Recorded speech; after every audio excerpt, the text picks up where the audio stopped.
Now, today we'll be talking about a little bit about R. Parthasarathy. In fact, he is one of the prominent poets of the paper, and there is. I would just like to give an introduction on R. Parthasarathy, a short note about the poet. Now, Rajgopal Parthasarathy was born in 1934. His full name was Rajgopal Parthasarathy, and he was born in 1934 in Tamil Nadu.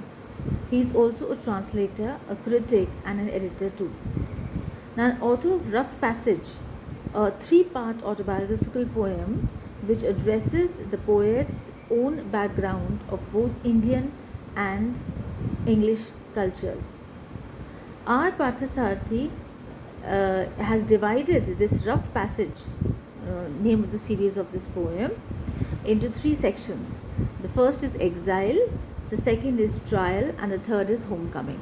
Now you have the exile and the homecoming in your syllabus. These two poems are there in your course. Now the preface recommends that the work be read as one poem, as an autobiographical poem in fact.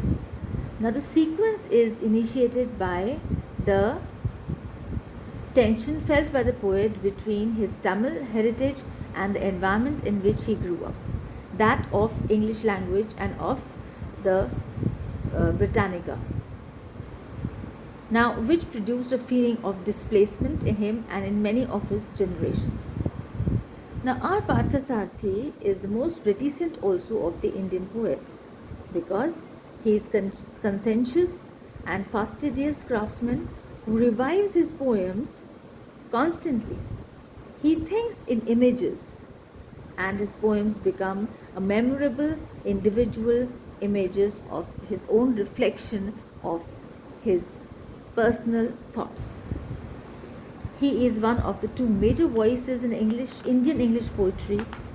This disturbing and moving experiences that he had from his extreme mobility in his life and from the matrix of his poetry, it makes it primarily a poetry of experience. So his poems are generally poems of experience, personal experience we can say.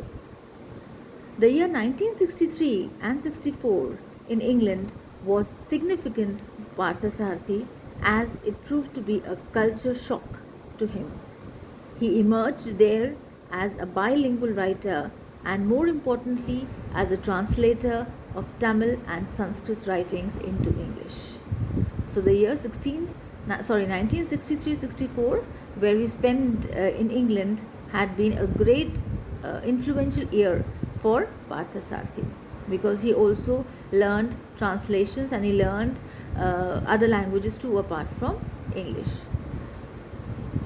He started writing poetry at the age of 16 and he won the Ulka Poetry Prize in the year 1966. So we can say that at a very early age he started penning down his thoughts into words. Parthasarathy was also a discerning critic, and we can also say that he is conscientious and a great craftsman and of course a sculptor because as a legendary workman he roughs and cuts and sets his form as a sculptor, and as a sculptor extracts his art from his material. In the same way, Parthasarathy extracted from his experiences the art of turning poetry into a beautiful form of sculpture. So this is what the introduction of R. Parthasarathy, and we will continue. In fact, we will start with this poem in the next lecture, and let's see what kind of reflection of his background and his experiences we can see into his poetry, both exile and homecoming. Thank you.